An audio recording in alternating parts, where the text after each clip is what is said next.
Hello guys, welcome back to our channel.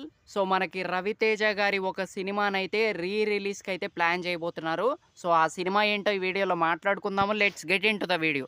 So మనకి మే 8వ తారీఖు రవితేజ గారి కృష్ణ సినిమా ఉంది కదా. సో ఆ సినిమాని చాలా గ్రాండ్గా రిలీజ్కి అయితే ప్లానింగ్ అయితే చేయబోతున్నారు. సో మనకి కృష్ణ సినిమాలో రవితేజ గారి యాక్టింగ్ ఎలాగుంటుందంటే పీక్స్ అనమాట. ఆ మేనరిజము, ఆ మాస్ మూమెంట్స్ కొన్నున్నాయనమాట సినిమాలో. నిజంగా చాలా బాగా అనిపిచ్చిద్ది. రవితేజ గారి యాక్టింగ్‌కి మనమందరం చాలా బాగా ఫ్యాన్ అవ్వాల్సిందే. సో, అంత బావుంటదనమాట రవితేజ గారి యాక్టింగ్. అండ్ ఇగ కొన్ని కొన్ని మంచి మీమ్ మెటీరియల్ గూడా ఉందనే జెప్పాలి సినిమాలో. బ్రహ్మానందం గారి కామెడీ అండ్ ఆ మీమ్ మెటీరియల్ అయితే ఉంది. అన్ని చోట్ల అనను. కొన్ని చోట్లయితే ఉందనమాట. అండ్ ఇంకా మనకి విలన్ గూడా చాలా బాగా జేస్తాడు. మంచి విలనిజం అయితే ఉంటదనమాట సినిమాలో.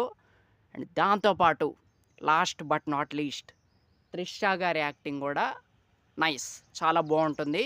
సో, చాలా మంచి యాక్ట్రెస్ అనే జెప్పాలి. And I'm one of the fan అనే జెప్పాలి 'త్రిష' గారికి. సో, మంచి సినిమా అయితే రిలీజ్‌కి అయితే ప్లాన్ జేస్తున్నారు. అండ్ రవితేజ గారి ఆ యాక్టింగ్ అదంతా మనం చాలా బాగా ఎంజాయ్ చేయొచ్చనమాట. సాంగ్స్ కూడా పర్లేదు బానే ఉంటాయి. అండ్ మంచి మాస్ సినిమా అనే జెప్పాలి. ముఖ్యంగా మాస్ ఆడియన్స్‌కైతే ఈ సినిమా పర్ఫెక్ట్ మ్యాచ్. సో, మే 8వ తారీఖు చాలా గ్రాండ్‌గా రిలీజ్‌కి అయితే ప్లాన్ జేస్తున్నారు. ఇగ చూడాలి. So, that's it guys.